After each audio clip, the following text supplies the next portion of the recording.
पसमानदा समाज का आर्टिकल 341 पर धार्मिक प्रतिबंध लगा करके हमारे हक को छीना। ऐसा देश है हिंदुस्तान जिसके संविधान में एक तरफ हमको आज़ादी दिया जाता है, आर्टिकल 15 के तहत उसी संविधान का आर्टिकल 341 में धार्मिक प्रतिबंध लगाकर मुसलमानों को और ईसाइयों को एससी कैटेगरी से बाहर कर दिया गया। तक हमारा समाज यूनाइट नहीं होगा, कोई इंडिया और एनडीए पूछने वाला आपको नहीं। हमारे लोगों की बैठक में बात तय हो चुकी है कि 24 के चुनाव में पसमानदा समाज उसी के साथ रहेगा जो पसमानदा की बात करेगा। हम जहां चाहेंगे वहां सरकार बनेगा। एक मुसलमान नेता का नाम बताइए जो बिहार, झारखंड, उत्तर प्रदेश, बंगाल से उस इंडिया गठबंधन का हिस्सा। इंडिया का जो गठबंधन है कि ठग गठबंधन है मुसलमानों पसमानदा के समाज के साथ, इससे कभी तालमेल नहीं हो सकता है। आने वाले दिनों में हम लोग सबक सिखाने का। अगर आप सेकुलरिज्म पर राजनीति करते हैं तो मुसलमानों को भी साथ आपको रखना होगा, लेकिन आप चाहेंगे सेकुलरिज्म की राजनीति भी हो और मुसलमान भी हमारे साथ नहीं रहे तो मुसलमान किसी का वोट बैंक नहीं है। आने वाले दिनों में इसका मजा चखना पड़ेगा। बिहार में गठबंधन की सरकार है, बिहार में मॉब लिंचिंग हो रहा है।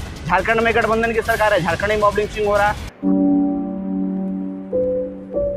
आज लोकप्रिय समता पार्टी के राष्ट्रीय कार्यकारिणी की बैठक दिल्ली के वेस्टर्न कोर्ट में अभी हुआ, जिसमें कई एजेंडों पे सर्वसहमति से लोगों ने लड़ाई लड़ने के लिए हामी भरा। पहला एजेंडा हमारा है, हम पसमानदा समाज से आते हैं। इससे पहले हम लोग पूरे बिहार में अंसारी महापंचायत के नाम से सामाजिक संगठन चला रहे थे। इस संगठन के माध्यम से पूरे बिहार के अंसारी कम्युनिटी को हम लोगों ने जोड़ने का काम किया। उसके बाद देश के अलग अलग राज्यों में भी हम लगातार दौरा करते रहे। यहाँ आने से कबल हम लोग रांची में मीटिंग किए। आज 1 तारीख को राष्ट्रीय कार्यकारिणी की बैठक दिल्ली में हो रही है। 3 अक्टूबर को हमारा मीटिंग लखनऊ में होना है, परसों होना है। हमारा एजेंडा है कि जो पसमानदा समाज को वोट बैंक के रूप में लोग इस्तेमाल कर रहे हैं और बदले में कुछ भी हासिल नहीं हो रहा है, कोई पॉलिटिकल रिप्रेजेंटेशन हमारा देश स्तर पर नहीं है। हम अगर बिहार की बात करते हैं तो बिहार से अंसारी कम्युनिटी का 243 विधानसभा की सीट पर एक विधायक हमारा नहीं है। 75 एमएलसी का सीट है बिहार में, एक एमएलसी हमारा नहीं है। 40 लोकसभा में टिकट बांटा जाता है, एक भी टिकट अंसारी कम्युनिटी को नहीं दिया जाता है। 16 राज्यसभा के मेंबर बनाए जाते हैं, कोई भी पॉलिटिकल पार्टी हमारे लोगों को मेंबर नहीं बनाता है। जबकि आबादी की बात करेंगे तो बिहार की दूसरी सबसे बड़ी आबादी अंसारी कम्युनिटी का है। 11% इकलौता वोट अंसारी समाज का है। हम जहाँ चाहेंगे वहाँ सरकार बनेगा। अभी हम लोग जब दिल्ली आ रहे थे तो लोगों ने कहा वसीम साहब अभी दिल्ली जाने की ज़रूरत नहीं है, आप सारा कार्यक्रम बिहार में ही रखें। हमने कहा संसद तो बिहार में नहीं आ सकता ना, संसद में लोगों को पहुंचाना है तो इसलिए दिल्ली जाना होगा। उसी मकसद के तहत अपने लोगों को बिहार से, उत्तर प्रदेश से, झारखंड से, बंगाल से, बॉम्बे से, गोवा से, मणिपुर से, कई एक राज्य से आज हमारे राष्ट्रीय कार्यकारिणी के बैठक में लोग शामिल हुए और निर्णय लिया गया कि आने वाला लोकसभा का जो चुनाव है 2024 का, उसमें पसमानदा समाज उसी को वोट करेगा जो पसमानदा की बात करेगा। पसमानदा की बात करने के लिए माननीय प्रधानमंत्री मोदी जी भी कर रहे हैं, लेकिन सिर्फ बात करने से नहीं होगा। हमारा वर्षों से जो मसला है, तत्कालीन नेहरू जी की सरकार 1950 में ही पसमानदा समाज का आर्टिकल 341 पर धार्मिक प्रतिबंध लगा करके हमारे हक को छीन लिए। आज पहला ऐसा देश है हिंदुस्तान जिसके संविधान में एक तरफ हमको आज़ादी दिया जाता है, आर्टिकल 15 के तहत इस देश में किसी भी नागरिक के साथ कोई धर्म के आधार पर, जात के आधार पर कोई भेदभाव नहीं करेंगे। उसी संविधान का आर्टिकल 341 में धार्मिक प्रतिबंध लगाकर मुसलमानों को और ईसाइयों को एससी कैटेगरी से बाहर कर दिया गया। आप सभी पत्रकार बंधु जानते हैं कि अभी EWS का रिजर्वेशन दिया गया, इसमें किसी तरह का धार्मिक प्रतिबंध नहीं है। जो भी गरीब, कमज़ोर लोग हैं, विकट सेक्शन के लोग हैं, सभी को, चाहे वो किसी धर्म के लोग हों। इसी तरह OBC का जो रिजर्वेशन है उसमें भी किसी तरह का धार्मिक प्रतिबंध नहीं लगा हुआ है।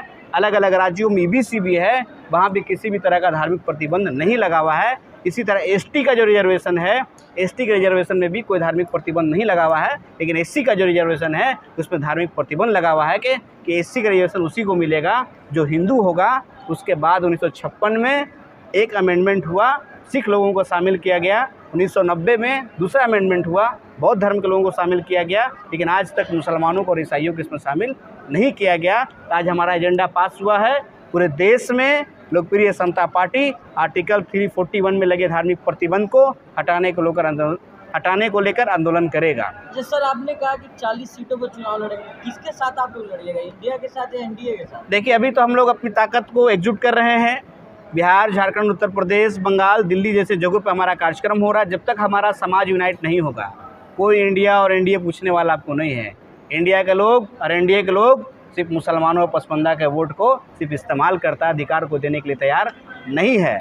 लेकिन हमारा मानना है, हमारे लोगों की बैठक में बात तय हो चुकी है कि 24 के चुनाव में पसमानदा समाज उसी के साथ रहेगा जो पसमानदा की बात करेगा, जो पसमानदा को उचित रिप्रेजेंटेशन देने की बात करेगा। 341 के अलावा और क्या एजेंडा रहेगा? हमारा एजेंडा दूसरा है कि बिहार में कई लोग हैं जो देश स्तर पे बहुत बड़ा काम किए हैं, आज तक उनको राष्ट्रपति भारत रत्न का अवार्ड नहीं दिया गया है। तो हमारा मांग है, महान स्वतंत्रता सेनानी अब्दुल कयूम अंसारी साहब, अति पिछड़ों के नेता मसीहा कर्पूरी ठाकुर जी, बिहार केसरी स्वर्गीय श्री कृष्ण सिंह जी और दलितों के मसीहा नेता रामविलास पासवान जी को भारत रत्न दिया जाए।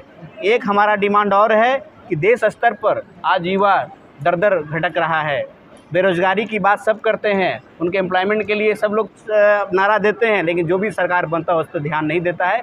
इसलिए युवाओं के लिए एक देश स्तर पर युवा आयोग होना चाहिए ताकि युवा भी अपनी समस्याओं को वहां रख सके। इसलिए हम लोग का डिमांड है कि राष्ट्रीय स्तर पर युवाओं के लिए, युवाओं के उत्थान के लिए, युवाओं के रोजगार के लिए एक युवा आयोग का गठन होना चाहिए। एक एजेंडा हमारा और है कि अभी आपने देश भर में देखा कि अग्निवीर को इसमें शामिल कर लिया गया, लेकिन उनका क्या होगा, रिटायरमेंट का ना कोई प्लान है ना कुछ है। इसलिए हम लोग का डिमांड है कि उनके लिए उचित पेंशन का व्यवस्था किया जाए ताकि जो लोग आज भर्ती हो रहे हैं 4 साल 5 साल 6 साल के बाद बेरोजगार सड़क पर ना घूम सके, उनके लिए उचित पेंशन की व्यवस्था की जाए। ये हमारा मांग है। सर, लेकिन मुसलमानों की पार्टी असदुद्दीन ओवैसी की पार्टी भी कही जाती है, आप भी हैं, तो उनको तो भाजपा के बी टीम कहा जाए, आप किसके टीम है? देखिए, बी टीम सी टीम तो चलता रहेगा, राजनीति में जो भी अपने अधिकार की बात करेगा। मुसलमान ही तो कहते हैं आप लोग, टीम है आप लोग। देखिए, हमारा मानना बिल्कुल इसमें एक तरफा का बात है। हमारे अधिकार की जो बात करेगा, हमने कहाँ कह रहे हैं इंडिया बात करे हमारी, आप बी टीम कह रहे हैं इंडिया हमारी बात करें। इंडिया इतना बड़ा गठबंधन पूरे देश भर में बनाया गया, राहुल गांधी जी हैं, बड़े बड़े केजरीवाल जी हैं, आपको उत्तर प्रदेश से अखिलेश यादव जी हैं, ममता बनर्जी जी बंगाल से हैं, बिहार से नीतीश कुमार तेजस्वी यादव जी हैं, ठीक है। एक मुसलमान नेता का नाम बताइए जो बिहार, झारखंड, उत्तर प्रदेश, बंगाल से उस इंडिया गठबंधन का हिस्सा हो। आपने ओवैसी साहब को नहीं शामिल कराया, आपने वसीम नईर अंसारी को नहीं शामिल कराया, आपने बदरुद्दीन अजमल साहब को नहीं शामिल कराया, आपने पीस पार्टी को शामिल नहीं कराया। तो इंडिया का जो गठबंधन है ये ठग गठबंधन है मुसलमानों पसमानदा के समाज के साथ, इससे कभी तालमेल नहीं हो सकता है। आने वाले दिनों में हम लोग सबक सिखाने का काम करेंगे। क्या लगा इंडिया गठबंधन में मुस्लिम पार्टियों को क्यों नहीं जोड़ा जाए? देखिए, आज के दौर में दोनों पार्टियां हिंदुत्व की राजनीति करती है। एक कॉमनल लाइन पे बड़ी मजबूती से राजनीति करती है, तो दूसरे हार्डकोर और पहला जो है हमारा सॉफ्ट हिंदुत्व की राजनीति करती है। दोनों को आइडेंटिटी पर राजनीति होना चाहिए। अगर आप सेकुलरिज्म पर राजनीति करते हैं तो मुसलमानों को भी साथ आपको रखना होगा, लेकिन आप चाहेंगे सेकुलरिज्म की राजनीति भी हो और मुसलमान भी हमारे साथ नहीं रहे तो मुसलमान किसी का वोट बैंक नहीं है। आने वाले दिनों में इसका मजा चखना पड़ेगा। मोदी जी पसमानदा की आजकल बहुत बात कर रहे हैं, तो क्या लगता है आप मोदी जी के साथ जाएंगे? देखिए, हम लोगों ने पहले कहा इस बार के चुनाव में सिर्फ बात करने से नहीं होगा। आप अगर उचित अधिकार देंगे, अगर आप पसमानदा की बात कर रहे हैं माननीय मोदी जी, तो हम आपसे आग्रह भी करना चाहते हैं कि बरसों से जो तत्कालीन कांग्रेस की सरकार ने जो हमारा हक छीना, आप उस हक को बहाल कर दीजिए। आर्टिकल 341 में लगे धार्मिक प्रतिबंध को आप हटाने का काम करें। पूरा देश का पसमानदा समाज आने वाले 24 में आपके साथ खड़ा रहेगा और एक बार फिर से मजबूती के साथ प्रधानमंत्री बनाने का काम करेगा। पिछले 9 साल में जो है मॉब लिंचिंग हुई है, मॉब लिंचिंग में सबसे ज़्यादा जो मारे गए हैं लोग वो अंसारी समाज यानी पसमानदा समाज के लोग हैं। उस पर जो है आप क्या स्टैंड है, क्या बात कर? अभी मैं झारखंड में गया हुआ था 2-3 दिन पहले। सबसे ज़्यादा मॉब लिंचिंग की घटना झारखंड में हुई है। झारखंड में किसकी सरकार है? झारखंड में गठबंधन की सरकार है। हेमंत सोरेन जी वहाँ के मुख्यमंत्री हैं। वो हमारे लोगों को सुरक्षा देने में नाकामयाब साबित हो रहे हैं। सिर्फ इल्ज़ाम लगाना कि भाजपा के शासन में ये हो रहा है, ये ऐसी कोई बात नहीं है। बिहार में गठबंधन की सरकार है, बिहार में मॉब लिंचिंग हो रहा है। झारखंड में गठबंधन की सरकार है, झारखंड में मॉब लिंचिंग हो रहा है। हमारे लोग मारे जा रहे हैं। अंसारी की आपने बात किया, चूँकि हमारी आबादी सबसे ज़्यादा है तो मरने वालों में भी हमारी संख्या सबसे ज़्यादा ही रहेगी। मगर राहुल जी कह रहे हैं कि सबसे बेहतर काम हम करेंगे क्योंकि भारत में जोड़ रहे हैं। आप कहाँ भारत जोड़ रहे हैं? कब आपने पसमानदा की बात की? कब आपने अंसारी का बात किया? आज राहुल गांधी को दर दर इसलिए भड़कना पड़ रहा है कि उनको बुनकरों ने साथ छोड़ दिया। उत्तर प्रदेश में कांग्रेस की सरकार हुआ करती थी जब तक बुनकर उनके साथ था, बिहार में कांग्रेस की सरकार हुआ करती थी जब तक बुनकर उनके साथ था। आपको बुनकर की ज़रूरत नहीं है, आप सिर्फ कहते हैं, कहने से काम नहीं चलेगा, आप वेटिंग में ही रह जाएंगे। अगर आपको बात करना है तो फिर आगे आइए।